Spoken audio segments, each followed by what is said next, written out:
السلام علیکم ورحمۃ اللہ وبرکاتہ۔ بہت ہی پیارے مسلمان بھائی اور بہنوں، میں غلام مصطفیٰ اپنے چینل پیام اسلام سے آپ سے مخاطب، جس پہ درس قرآن کا سلسلہ میں آج کا ہمارا سبق سورۃ النساء آیت نمبر 49 اور 50 ہے۔ اعوذ باللہ من الشیطان الرجیم، بسم اللہ الرحمن الرحیم۔ الم تر الی الذین یزکون انفسہم بل اللہ یزکی من یشاء ولا یظلمون فتیلا انظر کیف یفترون علی اللہ الکذب وکفی بہ اثما مبینا۔ پچھلی چند آیت سے ایک دفعہ پھر یہود کا تذکرہ اللہ تعالیٰ فرما رہے ہیں، اور ان کی جو مکر و فریب ہے ان کا حال، اور پھر انہوں نے جو کتاب میں تحریف کی اس کا تذکرہ، اور پھر پچھلی آیت میں شرک کا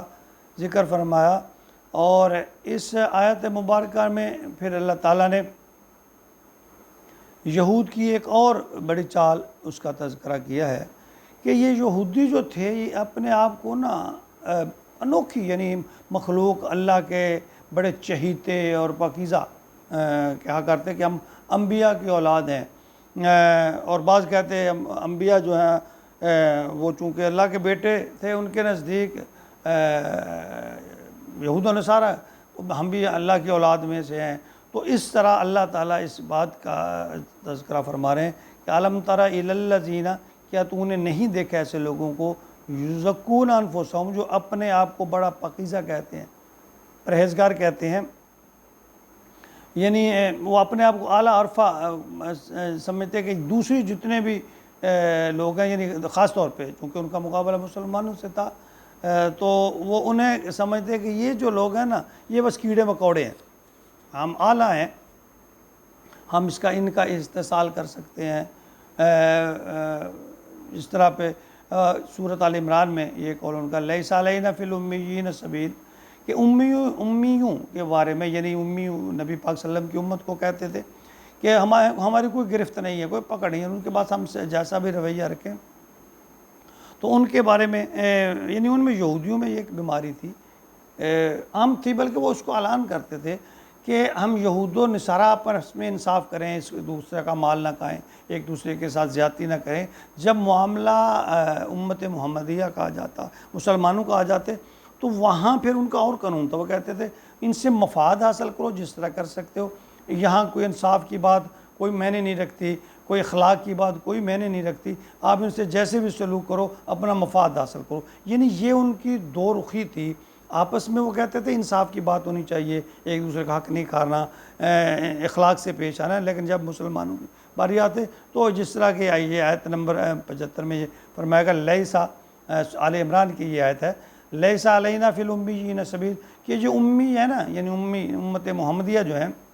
ان کے بارے میں ہماری کوئی گرفت نہیں، ان کے ساتھ ہم جیسا بھی سلوک کریں، ان کے بارے میں کوئی نہیں ہے۔ بل اللہ یزکی من یشاء، اللہ فرما رہے ہیں خبردار، بل اللہ یزکی من یشاء، اللہ تعالیٰ پاک کرتا ہے جس کو چاہتا ہے، اللہ تعالیٰ جس کو پاک کرتا ہے وہ پاک ہے۔ اپنے منہ میاں مٹھو جو تم بن رہے ہو، یہ ایسی بات کرتا نہیں ہے، یعنی یہ بات یاد رکھنی چاہیے کہ کوئی بھی آدمی جو ہے انبیاء یا اولیاء سے صرف عقیدت یا محبت کی بھی دعوے کی بنا پر وہ نہیں یہ کہہ سکتا کہ وہ پاک دامن ہے یا اس کو اللہ تعالیٰ بخش دے گے، جب تک کہ اس کے اعمال انبیاء جیسے یا ان اولیاء جیسے ان کے مطابق نہیں ہوں گے، اس وقت تک کوئی انسان یہ نہیں دعویٰ کر سکتا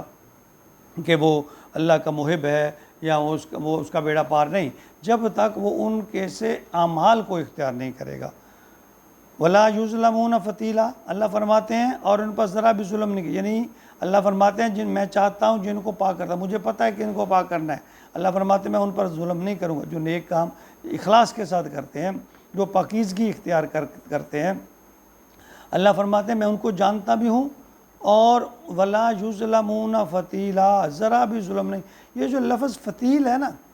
یہ گٹھلی کے درمیان جو ایک جگہ ہوتا ہے اس میں دھاگا ہوتا ہے، گٹھلی جب ہم کھجور کھا لیتے ہیں تو یہاں گٹھلی درمیان سے چیرا سا ہوتا ہے، اس کے اندر ایک دھاگا ہوتا ہے اور اس کا نہ وزن ہوتا ہے نہ اس کا کوئی ذائقہ ہوتا ہے۔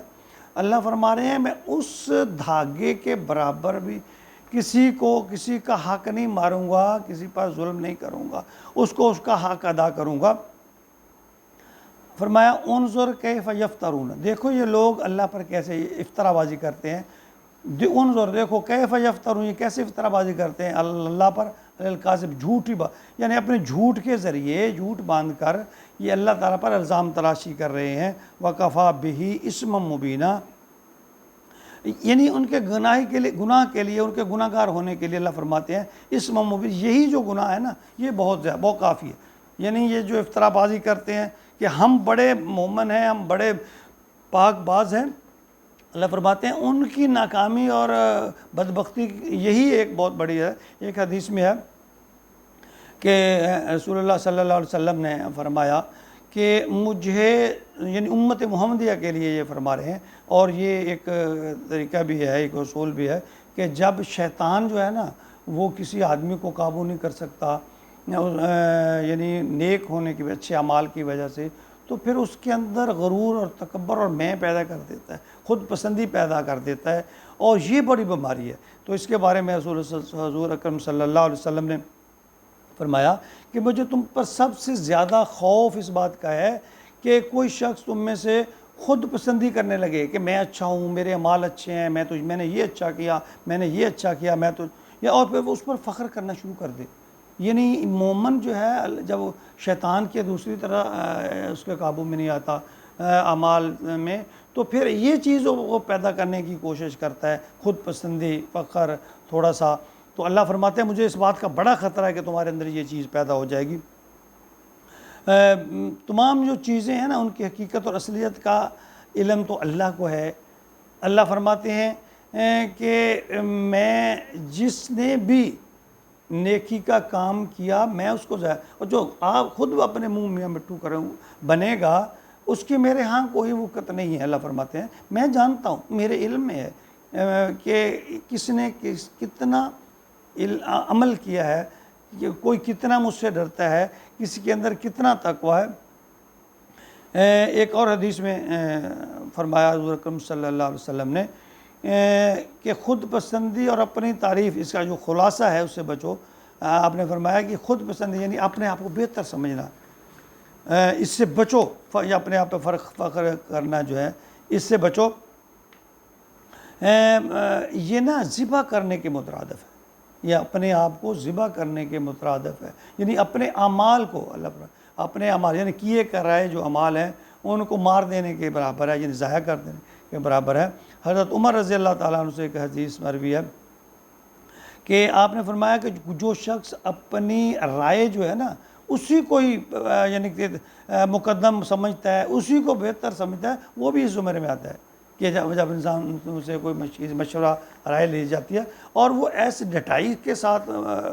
یعنی کہ اپنی رائے پیش کرتا ہے کہ گویا کہ میری رائے سب سے مقدم ہے اور میری رائے کے آگے کسی کی وقت نہیں ہے، یعنی اس کو وہ یعنی حتمی فیصلہ سمجھ کر رائے کو پیش کرتا ہے۔ تو حضرت عمر رضی اللہ عنہ نے فرمایا کہ اس سے بھی اجتناب کیا جائے۔ اللہ رب العزت ہمیں جو ہمارے پلے پہلے ہی کیا ہے، اگر ہم ریاکاری اور اس میں پڑ گئے تو اللہ معاف فرمائے، اللہ تعالیٰ ہماری حفاظت فرمائے، اور خاص طور پہ یہ جو امر ہے خود پسندی کا یا جو فخر کے زمرے میں آتا ہے اور ریاکاری کے زمرے میں بھی یہ بات آتی ہے، اللہ رب العزت ہماری حفاظت فرمائے۔ دیکھیے انسان کتنا بھی اچھا ہو، میرا تو ایمان ہے کہ نیکی کرنے کی طاقت اور برائی سے بچنے کی طاقت صرف اللہ کے پاس ہے، وہ جس کو دے۔ ہاں انسان کوشش کر سکتا ہے، وہ بھی اللہ عطا کرے۔ اور یہ جو بات ہے کہ انسان خود پسندی میں جب آ جائے تو پھر تو بیڑا ہی غرق ہو جاتا ہے۔ نبی پاک صلی اللہ علیہ وسلم فرمایا کہ اپنے اعمال کو ذبح کر دینے کے مترادف۔ اللہ رب العزت ہمیں اس بیماری سے محفوظ رکھے، اللہ تعالیٰ اخلاص اور تقویٰ نصیب فرمائے، عاجزی نصیب فرمائے۔ میں پھر گزارش کروں گا میرے ان اسباق کو دوسروں تک شیئر کر دیا کیجیے، اور اس طرح یہ صدقہ جاریہ جو ہے آگے چلتا رہے گا۔ اللہ رب العزت ہمیں اس کا اپنی بارگاہ میں یہ ہماری کوشش اور کاوش کو قبول فرما لے، آمین۔